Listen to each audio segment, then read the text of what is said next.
What's up, what's up? My name is Asumo 3000, and you're here at IVI with my boy Matty C Drums, Julian Visual Movement, and we are here to start the process of Get Busy Living 2013.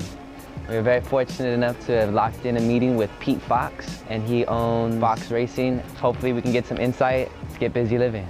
So you pretty much built the company yourself? Well, my dad started in 1974. His passion was dirt bikes, and then he started his own company, and his first product was a shock absorber. Kind of a lesson I always try to share with people is that, you know, sometimes the path goes like this, and you just have to realize, hey, this is working, let's go this way, even if it's not the original plan.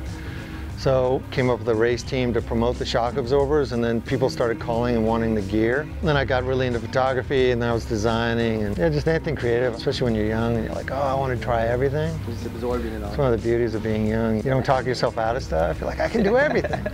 I mean, we're kind of like on this huge learning process now of trying to like stay true to ourselves and not follow what we think other people are trying to do.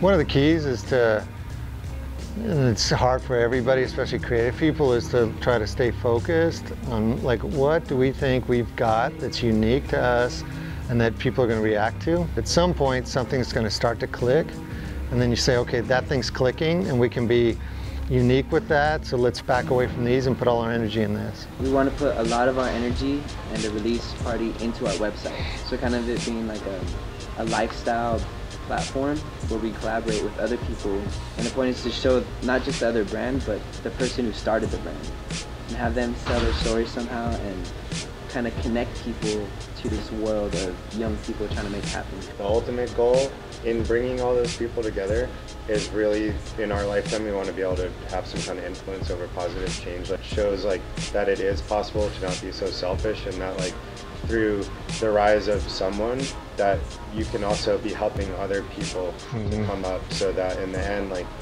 you know, there's a lot of people are growing with you. You know, you're giving us guidance. In turn, one day we're going to be giving someone else guidance. What are some of the initial steps as far as like for what we should start working on to develop our brand? Well, first is like, how are you gonna, what's a simple like way that your brand shows up? And then make sure you get it on hats and t-shirts exactly like that. And then the next thing is when somebody sees that, if you had like one sentence to tell them what that means, what's that sentence? Because I think that's really important. Because you're planting the seed, right? And you want that same seed planted in everybody. The first 100 people that love what you're doing, you want them to like verbatim probably be able to write your logo and also to say exactly what you want them to say. I never did anything with the idea of like, this is going to make a certain amount of money or we're going to sell in a certain amount of units. It was never like that planned out.